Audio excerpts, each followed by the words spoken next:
tidak akan pernah hilang di dalam hatinya. Terima kasih Bapak.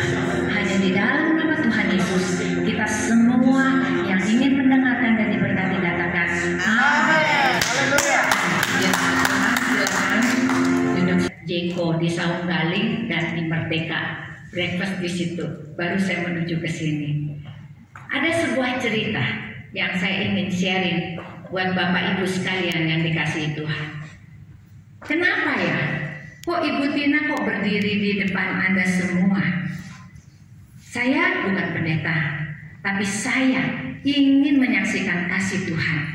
Saya sayang sama Tuhan Yesus. Saya ingin memuliakan namanya.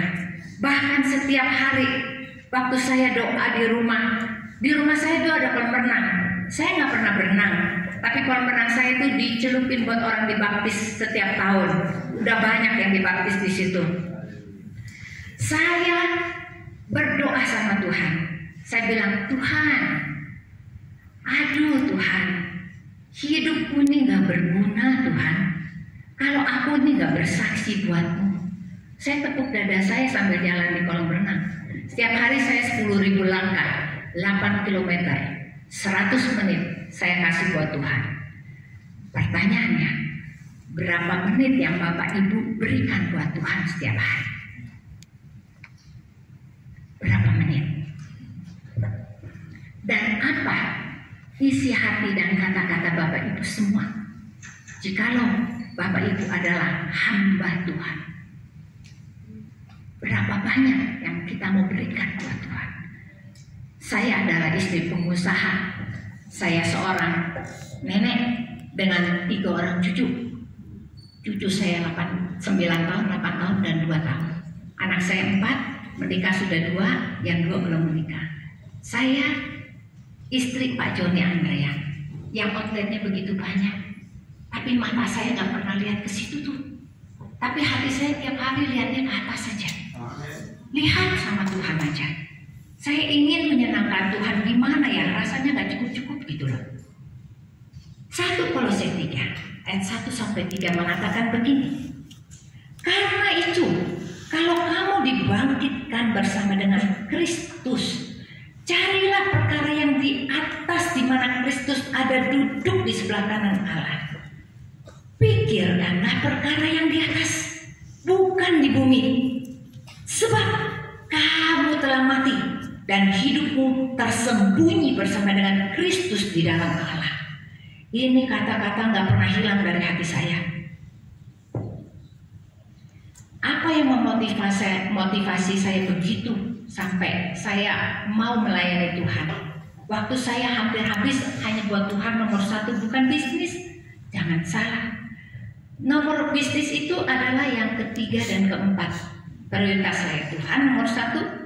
Kedua adalah keluarga yang saya harus layani. Saya masih punya ibu 88 tahun dan mertua 84 tahun, dan saya masih punya tante saya 84 tahun yang baru jatuh dan patah kakinya. Saya harus bawa ke rumah sakit, baru aja pulang kemarin. Dan saya mengisi hari-hari saya dengan waktu-waktu yang sangat-sangat berharga. Bukan buat diri saya, tapi buat orang lain, buat Tuhan, buat orang lain. Saya mengerti apa yang namanya carilah perkara yang di atas, di mana Kristus ada. Pikirkanlah perkara yang di atas, bukan di bumi. Itu nomor 1 prioritas saya. Lalu apa yang menekankan hidup saya sampai berubah? Karena kamu telah mati dan hidupmu sudah tersembunyi di dalam Kristus. Berarti saya bukan lagi saya yang dulu. Saya sudah lama sudah nggak ada. Saya adalah Kristus. Di dalam saya ada Kristus yang saya harus nyatakan Kristus itu setiap hari kepada orang-orang di sekitar saya semua. Jadi saya punya tugas berat.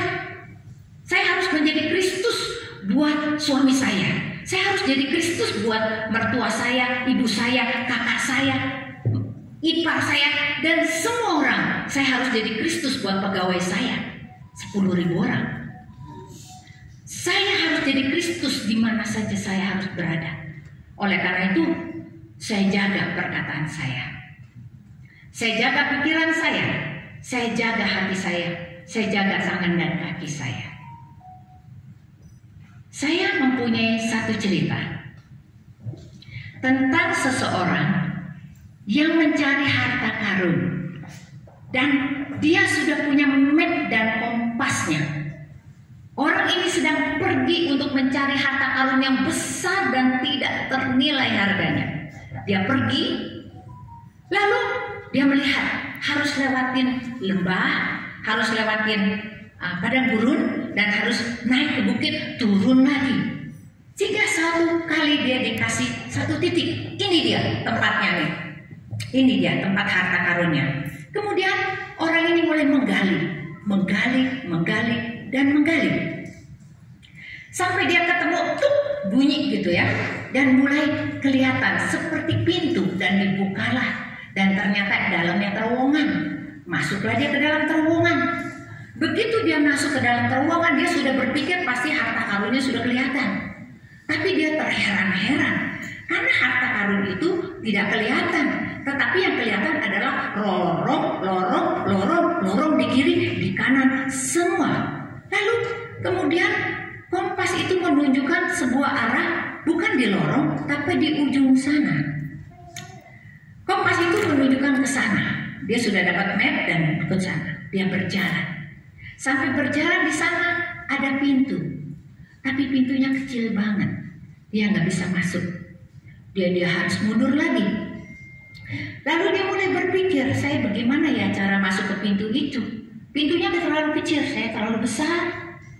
Lalu kompas itu mengatakan begini, engkau harus menutup lorong-lorong di kiri dan kanan itu, supaya kamu bisa jadi kecil. Ternyata waktu dia lihat lorong itu adanya, isinya adalah hobi-hobinya, ada harta di situ, ada semua, mungkin ada yang kesukaan dia di kiri dan kanan, yang dia sukai. Dia harus tutup satu-satu. Pada saat dia mau tutup satu-satu, kiri dan kanan, berarti dia harus melepaskan diri dari cinta uang. Dia harus melepaskan diri dari hobinya. Mungkin dia suka akan keterikatan akan media sosialnya, dia harus tutup. Lalu kemudian dia juga kesukaannya yang ada di dalam itu, hobi yang membuat waktu dia berdoa nggak ada lagi karena hobinya udah makan waktu. Habis untuk hobinya, dia harus tutup. Ditutup kiri dan ditutup kanan. Maka tubuhnya semakin kecil. Semakin kecil dan semakin kecil. Pada saat dia lorong terakhir, dia mau tutup. Itu berat banget karena itu yang dia paling suka. Kesukaan kita. Ditutuplah itu. Adalah penyerahan diri total. Dia tutup. Dia harus total berserah. Baru dia kecil sama seperti kompas itu kecil. Baru dia bisa masuk ke dalam pintu itu. Demikianlah Tuhan Yesus. Tuhan Yesus minta kita semakin hari semakin kecil. Bukan kita yang besar. Kalau kita besar, kita nggak akan bisa masuk pintu itu. Karena kita terlalu sombong. Kita terlalu hebat. Tetapi Tuhan bilang, enggak. Kamu harus jadi kecil sama seperti aku kecil. Pada saat kita sama kecilnya, baru kita bisa masuk ke pintu itu. Lalu, saya sering dapat penglihatan. Saya dikasih lihat sama Tuhan tentang kitab kehidupan. Percayakah kita bahwa setiap kita punya kitab kehidupan? Di dalam mimpi saya terbang ke atas. Nah, pada saat saya terbang ke atas, saya membawa lentera besar di pangkuan saya. Dan saya sedang mengelilingi Indonesia. Saya terbang di atas pulau-pulau. Pulau Jawa, Kalimantan, Sumatera, Sulawesi. Saya terbang. Dan pada saat saya terbang, saya tetap memuji Tuhan. Itu saya melihat ada sebuah kubah kaca naik melindungi Indonesia. Kubah kaca. Saya tidak mengerti. Tapi saya percaya itu dalam perlindungan daripada doa orang benar bagi Indonesia. Tepuk tangan buat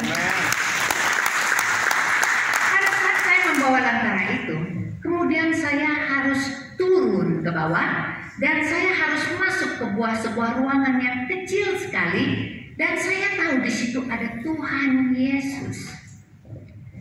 Dan ruangan itu di depan saya seperti meja. Di meja itu ada kitab besar. Kitab besar. Dan di tengah itu Tuhan Yesus. Di sebelah kanan saya sedang bersimpu di kakinya Tuhan Yesus. Di sebelah kiri saya ini ada malaikat yang berkata-kata kepada saya. Dan yang sedang ada di meja itu ada seorang malaikat lagi sedang melihat buku itu.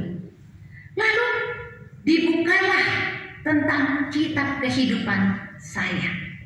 Nama saya dipanggil. Saya bergetar di kaki Tuhan Yesus. Nama saya dipanggil. Sudahkah Tina memiliki kelinci? Lalu malaikat yang di depan itu centing.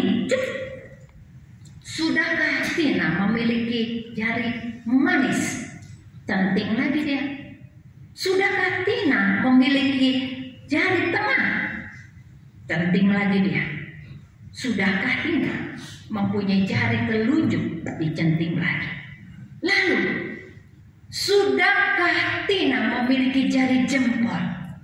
Saya terkejut karena malaikat yang di sebelah kanan kirinya Tuhan Yesus berkata, jari jempol berkata tentang penyerahan diri secara total. Saya nangis di bawah kaki. Saya takut sekali kalau saya masih belum punya jempol. Karena malaikat itu berkata, banyak hamba Tuhan cuma sampai 4 jari saja, tidak punya jempol, tidak ada penundukan diri secara total kepada Tuhan, tidak ada, cuma sampai 4 saja. Lalu saya bangun dan nangis, setengah jam saya nangis, nggak bisa berhenti, takutlah kita. Namanya juga udah penghakiman, betul? Itu nama kitab kehidupan saya dipanggil. Apakah saya punya jari jempol? Saya nangis setengah jam lebih, nggak bisa berhenti. Saya bergetar, ngeri. Lalu setelah itu saya berdoa, Tuhan, apa maksudmu tentang jari-jari ini? Tuhan mulai membukakan. Jari kelingking adalah saat kita terima Yesus. Saat kita berdoa, kita terima Yesus. Dan jari manis adalah saat engkau dibaptis, engkau dipertunangkan menjadi pengantinnya Tuhan Yesus. Dan jari tengah adalah saat engkau mencari wajah Tuhan, engkau membaca Alkitab, mencari wajahnya. Ini jari tengah. Dan jari telunjuk, pergilah, jadikan semua bangsa muridku. Berkata tentang pergi. Dan jari jempol adalah tentang penundukan diri kita secara total. Berarti kita sudah mati, dan hidup yang kita hidupi sekarang adalah hidup yang tersembunyi di dalam Kristus. Amen. Tapi kan kita suka nggak mau mati, kita masih senang jadi diri kita sendiri. Kesukaanku nggak boleh diambil. Oleh karena itu kita nggak pernah kecil, kita nggak pernah sama seperti Kristus. Kita masih besar, dan kalau kita masih besar, pasti kita nggak akan bisa masuk ke pintu itu. Karena hanya yang bisa masuk, hanya yang kecilnya sama seperti Yesus baru bisa masuk. Berarti hidupku bukannya aku lagi, tapi Yesus yang ada di dalam aku. Ini pengertian yang Tuhan berikan kepada saya untuk saya jalanin setiap hari. Hidupku bukannya aku lagi, tapi Kristus yang hidup di dalam aku. Lalu tadi Pak Gunadi berkata tentang tujuan hidup yang terakhir dibahas. Nah, kita berpikir, apakah tujuan hidup kita? Tujuan hidup kita yang pertama adalah satu, menyenangkan hati Tuhan. Kita setuju semua ya? Tetapi bagaimana kita bisa menyenangkan hati Tuhan kalau kita nggak pernah kasih apa-apa? Bagaimana kita bisa menyenangkan hati Tuhan kalau kita nggak pernah berbuat apa-apa? Kita juga tidak pernah mau berkorban apa-apa. Ini yang penting. Umur saya 10 tahun. Saya di sekolah minggu di GKI Panglima Polim, Gereja Kristen Indonesia yang paling lama dulu ya. Jadi saya pergi umur 10 karena itu kelas, kalau hari biasa itu jadi kelas SD-nya saya. Jadi sekolah di situ, sekolah minggu di situ. Papa mama saya semua masih Konghucu, nggak ada yang ke gereja. Cuma saya doang sendiri. Saya minta izin dan dikasih. 10 tahun saya diantar sama supir. Setelah itu umur saya 15 tahun saya minta dibaptis. Mama papa saya nggak datang. Saya minta baptis sendiri, saya dibaptis di gereja. Umur saya 16, saya pikir saya nggak cukup dibaptis. Saya mulai bilang, aduh udah deh, aku mau jadi guru sekolah minggu aja. Daftarlah saya jadi guru sekolah minggu. Saya ngajar guru sekolah minggu 5 tahun lamanya. Pada saat saya mengajar, umur saya waktu itu 16 tahun. Saya di rumah ada 4 mobil, tapi saya tidak mau pakai mobil keluarga saya. Saya naik bemo di depan karena rumah saya itu jalan RS Papamati. Keluar aja udah ada bemo, jadi saya naik bemo. Pergi pulang naik kendaraan umum. Saya merasa sangat malu kalau saya memakai fasilitas keluarga untuk pelayanan saya. Saya tidak mau. Saya ingin memberi sesuatu buat Tuhan. Lalu di dalam perjalanan saya ngajar, saya selalu bicara waktu di bemo, bersusah-susah dahulu, bersenang-senang kemudian. Saya memberi waktu saya yang terbaik. Setiap Jumat persiapan guru sekolah minggu. Kalau hari Minggu ngajar, jam 6 saya udah jalan, jam 7 ngajar. Lalu nanti siangnya saya akan kebaktian gereja ibadah raya seperti biasa, dan sorenya pemuda. Saya mengisi waktu-waktu saya seperti itu. Dan saya ingat sekali, waktu itu ada KKR, umur saya 17 tahun. Saya belum mengerti apa itu Roh Kudus, saya juga belum pernah dengar. Tetapi saya pergi ke KKR itu. Di kantong saya ada uang jajan 1 minggu. Saya tiap minggu itu saya dapat uang jajan ya. Jadi itu waktu itu Senin sampai Sabtu masih sekolah di Tarakanita, Pulau Raya. Waktu saat kantong persembahan diedarkan, itu uang jajan 1 minggu, masuk semua. Saya masukin. Padahal saya nggak ngerti. Besoknya saya cuma bawa air putih. Nggak ada yang ngajarin saya tentang puasa. Nggak ada. Saya minum air putih seminggu lamanya selama sekolah itu. Saya tahan lapar sampai jam 1 siang. Saya pulang jam 12 waktu itu, sampai rumah jam 1 baru makan. Karena saya ingin memberi sesuatu buat Tuhan. Hati saya dari dulu ingin memberi sesuatu buat Tuhan. Waktu itu saya nggak ngerti Roh Kudus apa. 1981, umur saya 21 tahun, 2 minggu sebelum Paskah, tante saya itu tukang kerasukan setan. Dia itu tulang muda bilangnya, sembayangnya Kuan Im Kuan Kong dan lain-lain. Sehingga banyak yang datang sama dia minta nomor buntut. Nomor buntut. Karena dianggap dewa kan. Nomor buntutnya apa gitu kan. Nanti dia sebut, saya nggak tahu deh itu benar atau enggak ya. Tapi itu banyak yang datang minta nomor buntut sama dia. Nah, tante saya ini satu hari dia kena 3 hari matanya nggak bisa dibuka, dia matanya buta.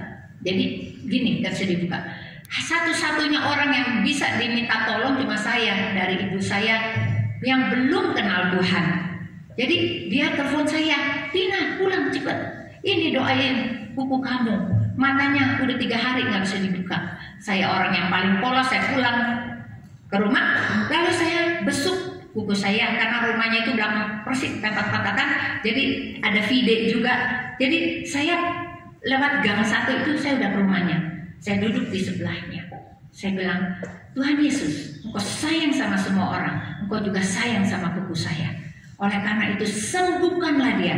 Di dalam nama Yesus sembuhkanlah dia.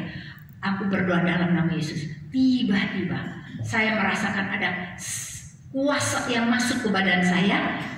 Tiba-tiba saya tumpang tangan ke kepala dia dan saya katakan, di dalam nama Yesus keluar, iblis keluar. Pingsan tante saya, nggak bangun-bangun. Tapi sejak itu saya itu khotbah tiap hari 2 minggu lamanya. Saya bikin tanda salib. Saya bangun jam 2 malam disuruh baca Alkitab. Saya nggak ngerti Alkitab. Bawa bolpen, bawa penggaris. Roh Kudus tuh ngarisin, ajarin saya tiap malam. Dan itu bukan hanya 2 minggu, bertahun-tahun. Bertahun-tahun. Tuhan dan sedang ngomong sama saya seperti audible gitu. Dia ngomong. Tiap malam jam 2 saya dibangunin untuk baca Alkitab. Nah, waktu saat saya harus bikin KKR di rumah saya, kita langsung bersaudara, rame lah rumah saya. Semua pada nangis di lantai. Bertobatlah, akhir zaman sudah dekat.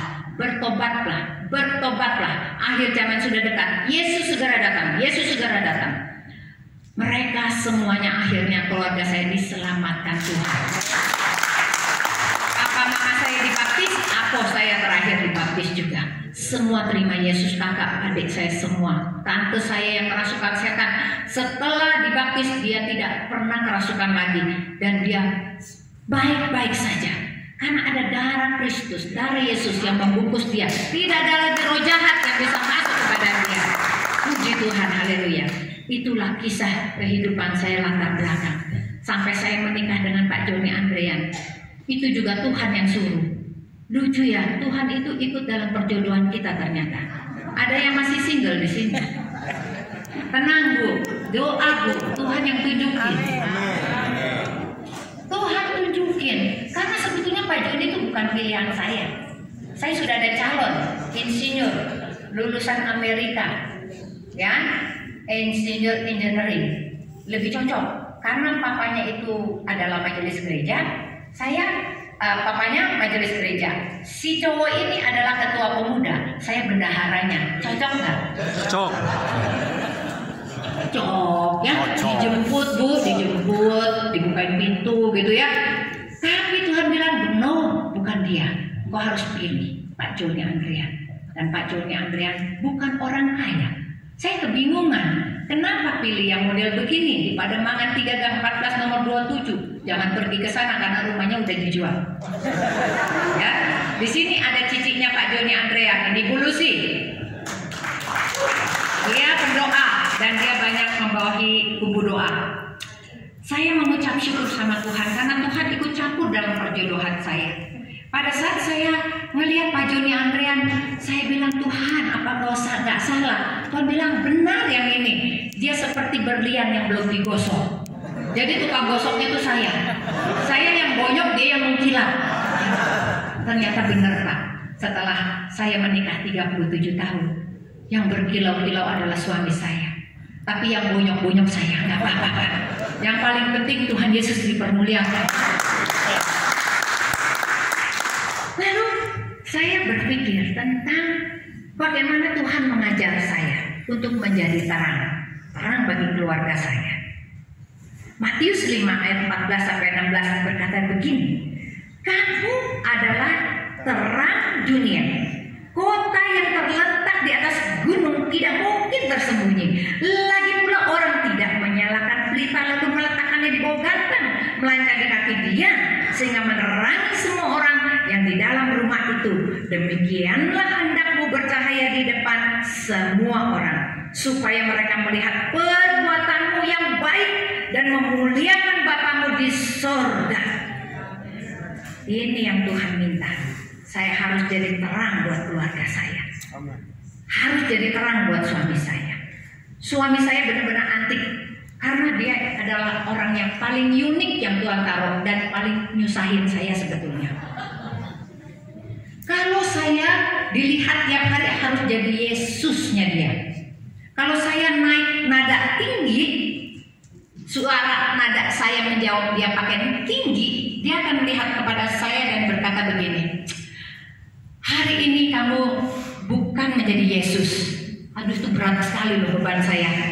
Tiap hari ini kamu bukan Yesus katanya. Kalau saya udah kelihatan marah, dia bilang saya bukan Yesus. Berarti kenapa saya baru mengerti Tuhan kasih suami yang sangat sulit, yang super perfect. Karena Tuhan ingin membentuk saya supaya saya rendah hati. Supaya tadi yang saya katakan, engkau sudah mati dan hidupmu tersembunyi di dalam Kristus. Berarti tidak boleh menjadi emosi dengan diri saya sendiri. Saya harus mencitrakan Kristus di dalam keluarga saya. Saya harus jadi terang buat suami saya. Saya harus jadi terang buat anak-anak saya, buat cucu-cucu saya. Yohanes 9 ayat 5 mengatakan, selama aku di dunia, aku adalah terang dunia. Gak ada lain. Saya punya misi satu. Saya harus jadi terang. Saya harus jadi terang buat mertua saya. Pada saat saya menikah dengan keluarga Pak Joni Andrian, keluarga ini belum semuanya terima Yesus.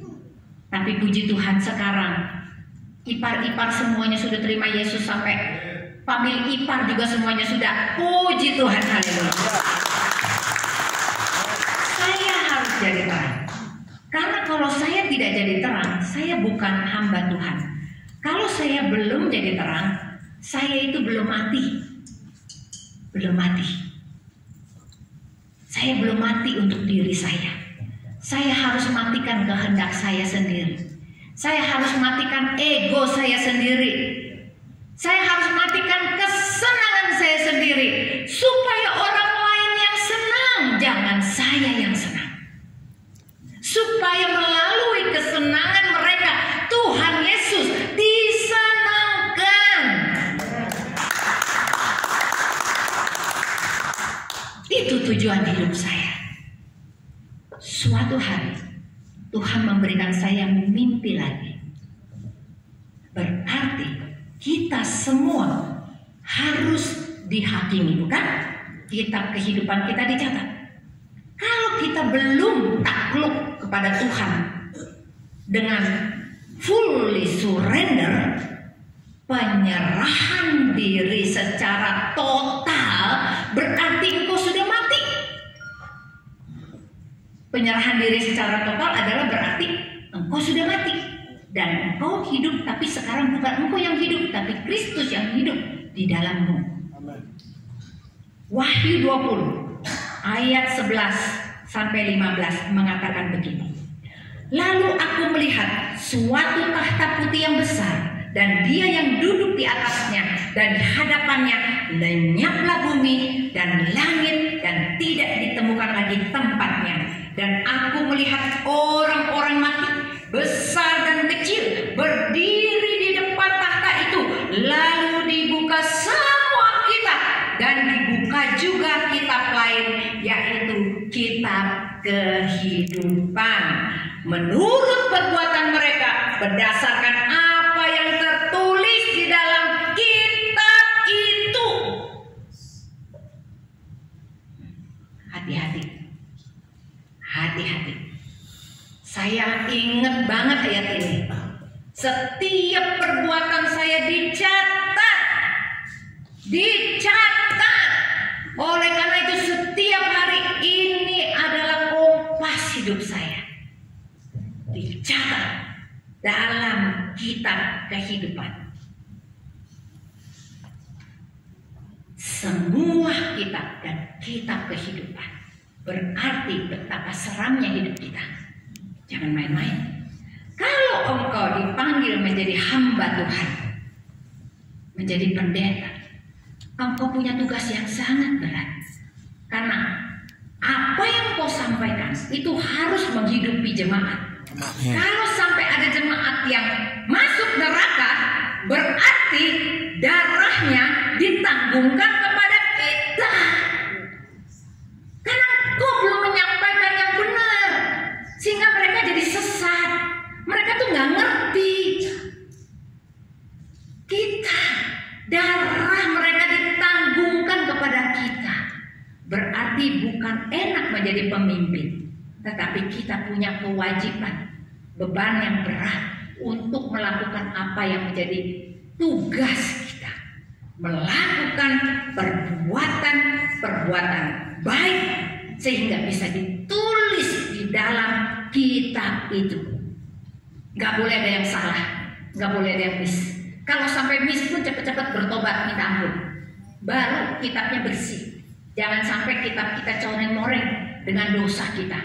Dosa berbohong, dosa tidak setia, dosa tidak membaca Alkitab, dosa tidak bersaksi, dosa, tidak melakukan perbuatan baik, tidak setia kepada Tuhan.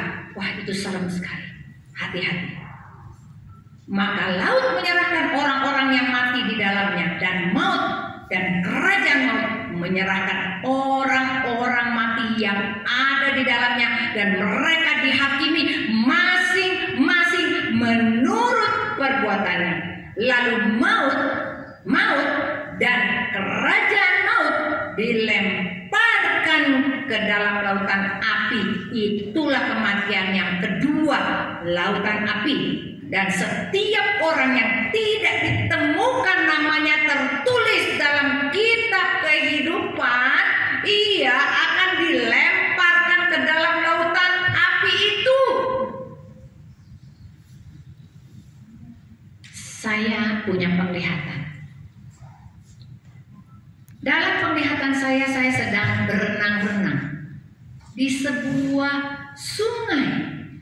Sungainya tidak terlalu dalam, tapi batunya putih, batu pualangnya cantik sekali. Saya lagi berenang-renang di situ.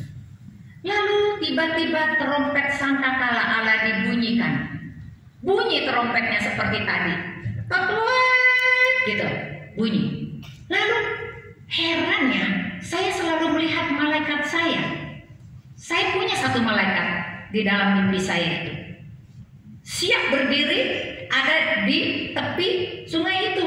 Dia bilang, cepat bangun, sudah tiba saatnya, ayo bangun. Dan dia sudah ada baju putih di tangannya dia, baju putih di tangan dia.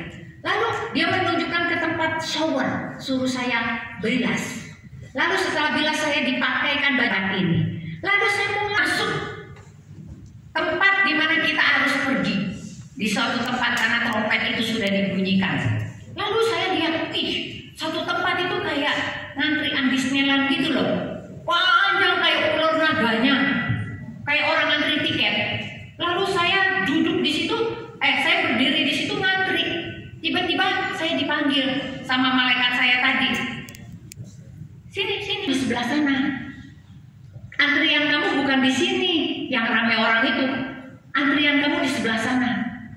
Pada saat saya pergi ke sebelah, di situ nggak ada orang, sepi. Ternyata itu antrian fast track. Saya disuruh diantrinya di tempat fast track. Lalu saya tinggal menunjukkan kepada orang yang menjaga tiket itu tangan saya aja. Saya memberikan tangan saya ini, lalu dia berkata begini, namamu sudah tercatat. Sekarang engkau masuk ke dalam dan engkau akan dibawa pergi. Tepuk tangan buat kita.